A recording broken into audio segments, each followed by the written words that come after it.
सदा चली आई,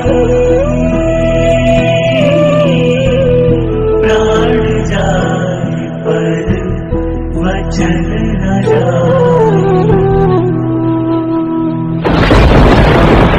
सिया राम जय जय राम सिया राम जय जय राम। रघुकुल रीत सदा चली आई, प्राण जाए पर वचन न जाए। मैं बात कर रहा हूँ आज हमारे इस वीडियो में उस युग की जहाँ पे किसी व्यक्ति के लिए सबसे महत्वपूर्ण उसके किए गए वादे होते थे। भले ही उस वादे को निभाने में, भले ही उस वचन को निभाने में उसके प्राण ही क्यों ना चले जाए। नमस्कार, मैं टीनूजा स्वागत करता हूँ हमारे YouTube चैनल पर एक नए वीडियो के साथ। और अगर आप हमारे इस चैनल पर नए हो तो हमारे चैनल को सब्सक्राइब जरूर कर दीजिएगा, क्योंकि यहाँ पे आपको मिलेगी केस स्टडी, एजुकेशन और साथ ही साथ मोटिवेशन वाली वीडियो। राजा कैसा हो? राजा कैसा हो? राजा न्यायाधीश। राजा कैसा हो? राजा जो दुराचारी हो उसको दंड देने वाला। राजा कैसा हो? राजा हमारे प्रभु मर्यादा पुरुषोत्तम श्री राम के जैसा।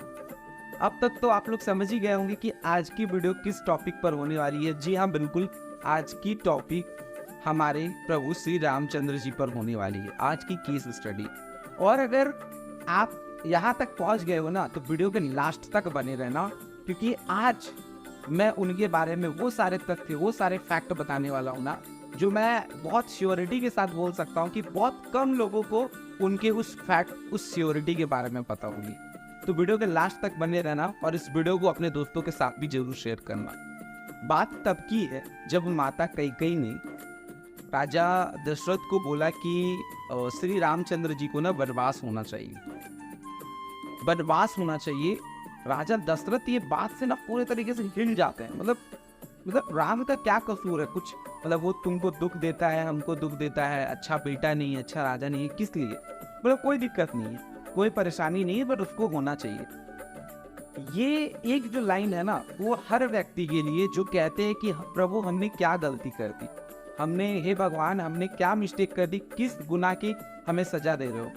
जब सोचो श्री राम ने क्या गलती की थी कि उसे बिन बात के, बिन किसी गलत काम के उसको 14 वर्ष का वनवास दिया गया।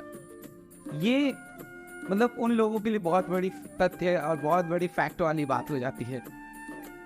जब होती है तो पूरा मतलब अयोध्या में शोक का लहर दौड़ जाता है। बट मैंने कहा था ना वीडियो की शुरुआत में कि प्राण जाए पर वचन न जाए।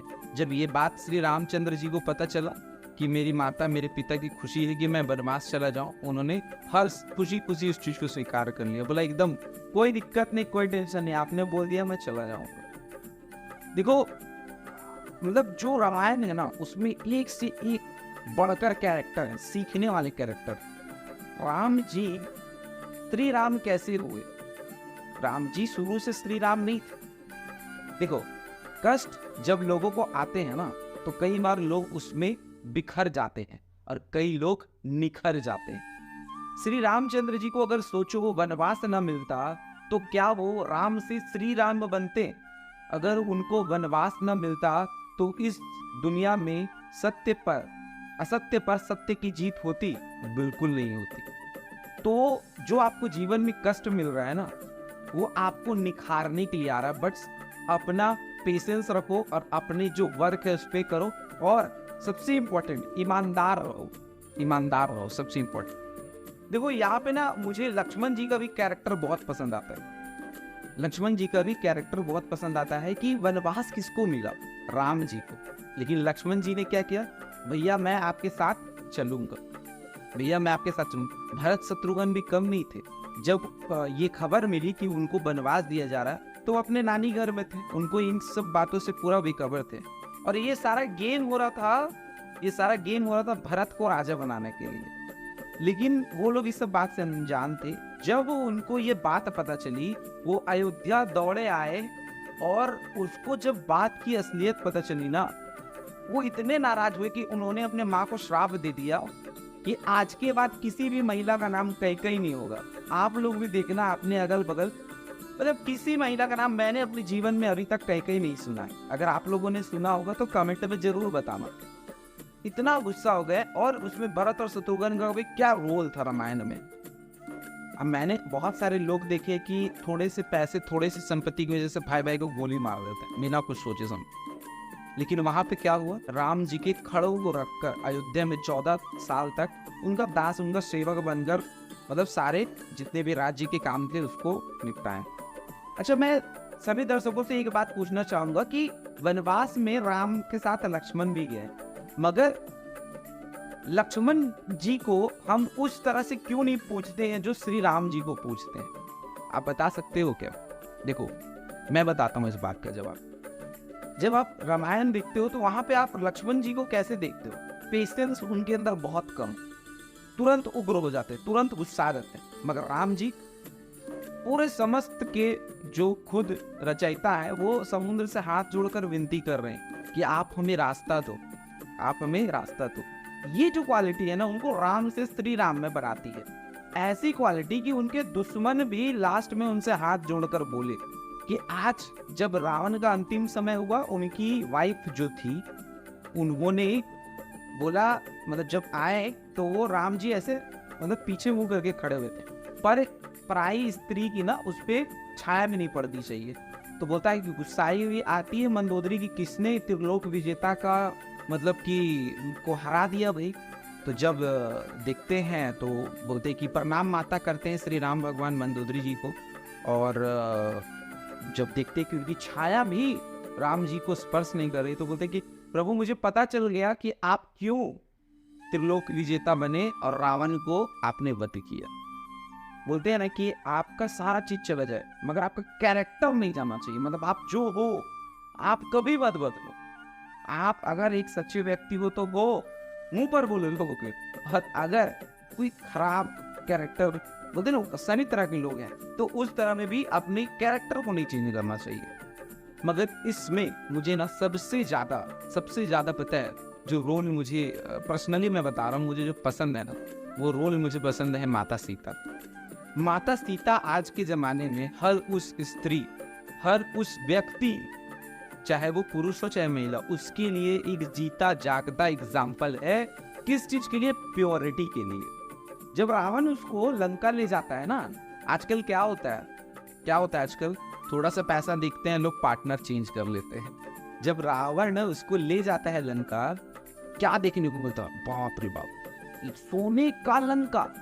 या तो थोड़ा सा गोल्ड सोना देखते तो लोग पागल है, सोने का लंका। आप अगर कंपेयर करो रावण को राम जी से, सब चीज में वो उससे आगे बढ़कर महापंडित, महाज्ञानी, महापराक्रमी, शिव भक्त राम से भी बड़ा। एक कहावत है ना कि शिव भक्त ऐसा कि मुझसा न कोई दूजा, अपने शीश को काट काट मैंने शंकर को पूजा। राम भगवान से भी बड़े वो शिव भक्त थे। शिव तांडव स्तोत्र की रचना उन्होंने की, मगर सीता माता कि दिल में सिर्फ राम और सिवाय राम के कोई नहीं थे। पूरे सोने की लंका होने के बावजूद वो बगीचे में एक पेड़ के नीचे 14 वर्ष अपना जीवन, मतलब 14 वर्ष निकाला। चाहती तो तुरंत मुंह हो जाती, बोलती भाई छोड़ो, राम तो मतलब जंगल भटकना पड़ेगा, यहाँ सोने का लंका सुख, लेकिन वो नहीं बदली।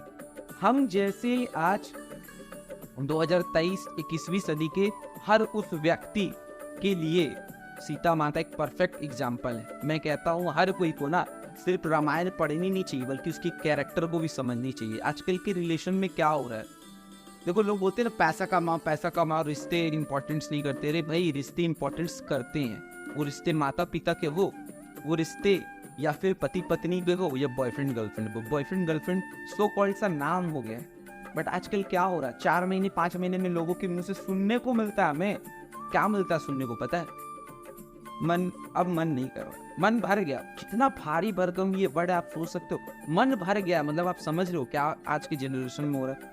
आज की जनरेशन में ज्योति मौर्य जैसे केसेस जब आते हैं, मैं चर्चा करता हूँ ना, कई लोग मुझे बोलते हैं सही हुआ, ज्योति मौर्य सही थी। आप सोच सकते हो कि आधे से ज्यादा जनरेशन मतलब उसको गलत नहीं दिख रहा है, क्या गलत हो रहा है। और ऐसे ऐसे इस दुनिया में लोग हैं ना, ऐसे ऐसे लोग हैं, थोड़ी मर्यादा रख रहा हूँ श्री राम जी की, अगर मैं बात कर रहा हूँ तो मेरे मुंह से दोगला वर्ड ही निकलेगा। ऐसे ऐसे लोग हैं इस दुनिया में ना कि आपके सामने दिखाएंगे कि मैं बहुत अच्छा हूँ, मैं बहुत अच्छा हूँ, और पीठ पीछे दिमाग में सिर्फ साजिश भरी पड़ी, जिसके 2 नहीं रावण के 10 थे, यहाँ पे तो 100 चेहरे हैं। आपको दिखाएंगे कि मैं सतीवर्ती हूँ, मैं सतावर्ता हूँ, लेकिन पीछे से आपके काटने में लगे रहेंगे लोग। अगर यहाँ तक आप पहुँच चुके हैं ना, तो आप वीडियो को मिडिल तक पहुँच चुके हैं। और अब मैं जो फैक्ट्स बताने वाला हूँ ना, वो मैं मतलब दावे के साथ बोल सकता हूँ कि बहुत कम लोग वो फैक्ट सुने होंगे। जो लोग राम को काल्पनिक बोलते हैं ना, बोलते हैं कि राम काल्पनिक था, उनके लिए मेरे पास बहुत प्यारा सा जवाब है। लेकिन उस वीडियो में आगे बढ़ने से पहले मैं आप लोगों से एक अपील करना चाहूँगा कि अगर आप भी एक आप भी राम को मानते, तो मैं एक छोटी सी गुजारिश आप लोगों से हाथ जोड़ के करना चाहूँगा कि कमेंट में #जय श्री राम 100 कमेंट चाहिए भाइयों मुझे आप लोगों से। मतलब ये मेरी अपील है आप लोगों से। 100 कमेंट जय श्री राम। एक व्यक्ति अगर 10 व्यक्ति को भी जय श्री राम कमेंट करवाते तो 100 बहुत बड़ी टारगेट है, बहुत छोटी सी टारगेट। जो फैक्ट मैं आप लोगों के सामने लाने वाला हूँ, आप लोग कमेंट में ये भी बताना कि वो आपने कभी सुने थे कि नहीं। जब अयोध्या का राम मंदिर का निर्माण हो रहा था ना, तो एक पार्टी थी, पार्टी का नाम नहीं लूंगा, राम को काल्पनिक बोला उसने, राम को काल्पनिक बोला। बस वही एक रीजन है कि मैं उस पार्टी को कभी सपोर्ट नहीं करता हूँ। अरे उनको कौन बताए कि राम का परचम, राम का गुणगान पूरे विश्व में फैला हुआ है। मैं बताता हूँ आप लोगों को, बहुत अगर पता नहीं है तो मैं बताता हूँ। तुर्की और इराक के बॉर्डर पर कुर्दिस्तान करके ना एक देश है कुर्दियों का, वहाँ की जो गुफाएं हैं, वहाँ पे आप भी अगर गूगल पे सर्च करोगे, यूट्यूब, अभी जो मैं फैक्ट बता रहा हूँ आप गूगल यूट्यूब कहीं भी सर्च करो आपको मिल जाएंगे। वहाँ पे ना गुफाओं पे एक चित्र उकेरा गया। क्या चित्र है आपको पता है? एक भारतीय वेशभूषा में धनुष बाण लिए हुए एक व्यक्ति खड़ा है, उसके नीचे एक बंदर गदा लेके हाथ जोड़कर बैठा हुआ। कौन है ये? कौन है ये? हमारे प्रभु श्री राम और श्री हनुमान जी है। अच्छा, और मैं बताता हूँ, इजिप्ट का जो राजा है, राजा फेराहो, वो क्या बोलता है पता है? मेरी वंशावली श्री राम जी से, श्री राम जी से है मेरी वंशावली बोल रहे। और लोग बोलते हैं राम काल्पनिक, राम काल्पनिक। और अभी डिबेट में आके बोलते हैं कि हम भी हिंदू हैं। मुझे कोई हैरानी नहीं होती। मैं आपको बता देना चाहूँगा कि मेरे जितने भी मुस्लिम भाई हैं वो इस वीडियो को देखते हैं, मुझे नेगेटिव मत लीजिएगा। मेरे लिए हिंदू मुस्लिम सब भाई भाई, सब भाई भाई, सच में बता रहा हूँ। और जितने भी अन्य विरोधी धर्म हैं जो लोगों को भड़काते हैं, मैं उनको ना अभी जो लाइन बोलने वाला हूँ आप ध्यान से सुनिएगा कि दुनिया का सबसे बड़ा मुस्लिम कंट्री पता होगा आप लोगों को, नहीं पता होगा तो गूगल में सर्च करो। मुस्लिम दुनिया का सबसे जो बड़ा मुस्लिम कंट्री है वो है इंडोनेशिया। अब देखो इंडोनेशिया तो आप जाओगे नहीं, तो क्या करना, कभी दिल्ली जाना ना तो इंडोनेशिया में इंडोनेशिया एम्बेसी है। हर देश की अपनी एक एम्बेसी होती है, देश की राजधानी में एम्बेसी है, वहाँ पे जाना। वहाँ पे जाओगे ना आपको उसके मेन गेट पर एक बड़ा गरुड़ का मतलब स्टैचू मिलेगा। अब आप बोलोगे गरुड़ से आपका क्या संबंध? भाई गरुड़ तो गरुड़ है। अरे भाई गरुड़ किसकी सवारी है? हमारे प्रभु श्री राम की। अब आप बोलोगे कहाँ से कहाँ का कनेक्शन जोड़ो, मैं क्लियर कर देता हूँ ना। चलो इस बात पे आपको बिलीव ना, बट इंडोनेशिया में आज भी एक ब्रॉडकास्ट एवरीडे चलता है, गवर्नमेंट चलाती है, जहाँ पे उस ब्रॉडकास्ट में रामायण प्रसारित होता है। अभी भी अगर सेटिस्फैक्शन नहीं हो रहा तो मैं बता देता हूँ कि पता है आपको श्री विष्णु जी की सबसे बड़ी मूर्ति पूरी दुनिया में कहाँ है? नहीं, आप गलत सोच रहे हो। भारत में नहीं, वो उसी सबसे बड़ी मुस्लिम कंट्री इंडोनेशिया में, जिसकी हाइट जो है ना 122 फीट और चौड़ाई 64 फीट। अगर आप इसको देखोगे कि कितना है भाई, तो 23 मंजिला ऊंचा बिल्डिंग है, वहां पे श्री विष्णु जी की मूर्ति है। थाईलैंड, बैंकॉक, हम लोग सुनते हैं ना बैंकॉक मसाज कराने जा रहे हैं, वहाँ पे आज उस चीज के नाम से प्रसिद्ध है। मगर बहुत लोग कम जानते हैं कि थाईलैंड के जो राजा थे राजा अपना जो टाइटल होता है ना, जैसे हम लोग टाइटल अपना रखते हैं ना, मैं झा हूँ, कोई सिंह है, इस तरह से वो टाइटल अपना राजा ही राम जी के नाम पे रख लिए, किंग राजा द 10th। और सबसे बड़ी बात है, बैंकॉक के जो राजा थाईलैंड है उसका जो महल था, उसकी चारों ओर 56 गरुड़ है, 56 गरुड़। और वो बोलते थे ये गरुड़ विष्णु भगवान की सवारी है, जो हमारे लिए बहुत ही शुभ है, बहुत ही शुभ है। मैं आपको और बताता हूँ, बहुत सारे देश हैं, साउथ कोरिया जिसकी फर्स्ट लेडी है ना, वो बोलती है हमारी वंशावली श्री रामचंद्र जी से है। और सबसे मजेदार बात, साउथ कोरिया की आधी जनता 90% नास्तिक है, जो किसी भी धर्म, किसी भी भगवान पे भरोसा ही नहीं रखती। ये है भगवान राम का जलवा। मैं बता देना चाहूंगा, ठीक है। आप लोगों ने कभी ना कभी एक फिल्म के जरिए कहीं से चंगेज खान का नाम सुना होगा, मंगोलिया का। पता है उनकी जो कब्र है ना, उस कब्र पे त्रिशूल गड़ा हुआ है। त्रिशूल किस भगवान का शस्त्र है सबको पता है, आप लोगों को शंकर भगवान का शस्त्र है। वहां के सदन में त्रिशूल बाहर में है। ये है प्रताप, ठीक है। अब देखो, एक अभी मैं बात बताता हूँ, जब राम मंदिर को लेके जंग छिड़ा हुआ था, सभी तरफ लोग राम को काल्पनिक और काल्पनिक है कि नहीं है उस बीच में होड़ में लगे थे। एक बहुत बड़ा गेम हुआ, पता है क्या गेम हुआ? नेपाल के राजा आए, इंटरनेशनल न्यूज में बोले, अरे भाई हिंदुस्तानियों तुम क्यों लड़ रहे हो, राम तो तुम्हारे यहाँ था ही नहीं, तुम टेंशन मत लो, राम काल्पनिक है कि नहीं है, राम का जन्म हमारे यहाँ हुआ। मतलब दूसरे देश के लोग बोल रहे राम का जन्म हमारे यहाँ, दूसरे देश के लोग उनको अपने भगवान के रूप में मान रहे, दूसरे देश के लोग उनके बड़े बड़े स्टेच्यू बना रहे। और सबसे दुर्भाग्यपूर्ण बात है, जहाँ राम जी का जन्म हुआ वहां पे मतलब बहस चलती है, राम काल्पनिक है या नहीं है। सबसे बड़ा हिंदू राष्ट्र हिंदुस्तान नहीं है, सबसे बड़ा हिंदू राष्ट्र नेपाल है, और इसमें कोई दिक्कत की बात नहीं है। मगर जो असलियत है उसके नाम पे तो राजनीति मत करो। देखो, बहुत सारी बातें हैं, पूरे विश्व में कोई ही ऐसा स्थान होगा जहाँ पे श्री राम का वंशज और राम के पूर्वज नहीं होंगे, राम जी को नहीं मानते होंगे लोग। लेकिन ना, हमारी बुद्धि सीमित और उनका गुणगान असीमित। उनका जो गुणगान है ना वो असीमित है, हम उनके गुणगान नहीं कर सकते। उनका जो एरा है, उनका जो प्रताप, वो सारी जगह। पता है आपको, नेपाल का नोट जो है ना, अगर मेरे पास नेपाल का नोट है, बैकग्राउंड में आपको दिख रहा होगा, नेपाल का जो नोट में शुरुआत जो होता है ना, श्री पर लिखा गया श्री। हम लोगों के यहाँ पे लोगों को जय श्री राम बोलने से बहुत दिक्कत होती है, बोलते हैं भाई जय श्री राम थोड़ा भड़काऊ जैसा लगता है, जय सिया राम क्यों नहीं बोलते? उन मुल्कों को कौन बताए, हमारे यहाँ श्री का मतलब लक्ष्मी जी होता है, देवी जी होता है।